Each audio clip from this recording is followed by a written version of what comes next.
Magandang gabi mga kalukas no. Bali, check muna tayo ng mga manok natin ngayong gabi. Bali kasi dinadaga yung ating mga pasisiw. Yung mga daga kasi pag mainit yan, lumalabas yan sa lungga nila eh. Pero pag tagulan din naman yan lumalabas. So yan. Check muna natin kung kompleto pa at yung mga pasisiw dito mga kalukas no. Bali kasi ginabi na ako sa pag-uwi kanina. So ngayon, check muna natin kompleto pa sila.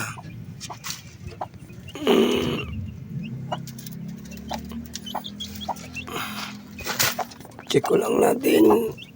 Abalin natin palaman. Halos kompleto pa. Tignan natin yung ating mga manok. Dito, meron ako isa dito. Ito nagagawan to ng kulungan eh. Bali nilagay ko muna siya dyan. Siguro sa susunod pag day off natin tsaka ko siya gagawa ng kulungan. Bali naglinis na rin pala tayo dito sa ating area. Tinanggal ko na yung mga puno-puno. Ayan. Bukas na lang siguro kung medyo madilim na eh. Update ko na lang. So, check lang natin mga sisiw natin tsaka yung mga manok natin no. Kasi hindi ko sila na-check kanina yun no. So ngayon check natin ngayong gabi. So okay pa naman. Ayos pa naman sila. Kasi kanina lalaki ng mga daga dito sa aking pasilidad. Dahil mainit eh, lumalabas. Madalihan. Kaya chinek natin ngayong gabi ng mga kalokis no. So okay pa naman, hindi naman sila nakain. So ngayon lang, ito lang yung update ko muna. Itong bali area na yan. Ito yun. Pinudol ko na yung mga saging no.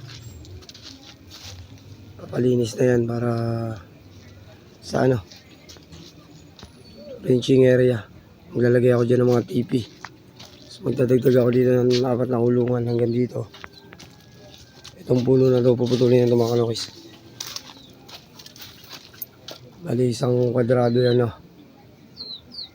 Kwadrado ko yan para ikot yan mga kalokis.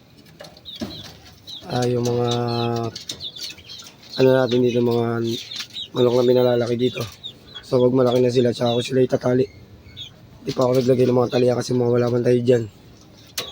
Para pag medyo 6 months to pa 7 months, tinali na sila doon. Masanay sila doon na nakatali. Kasi hindi rin maganda pag hindi nakatali. Pero sa ngayon, ngayon muna sila, hapon lang muna sila, tsaka nasa sila kulungan. So lang mga kalokis no. Nag-tweet ko lang. Kasi maraming chickmunks. Madalian tayo. So wala naman.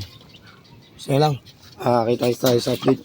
Para siguro bukas. Pag sa isang araw papakita ko yung nilinis dito. So lang. Kita tayo mga kalokis.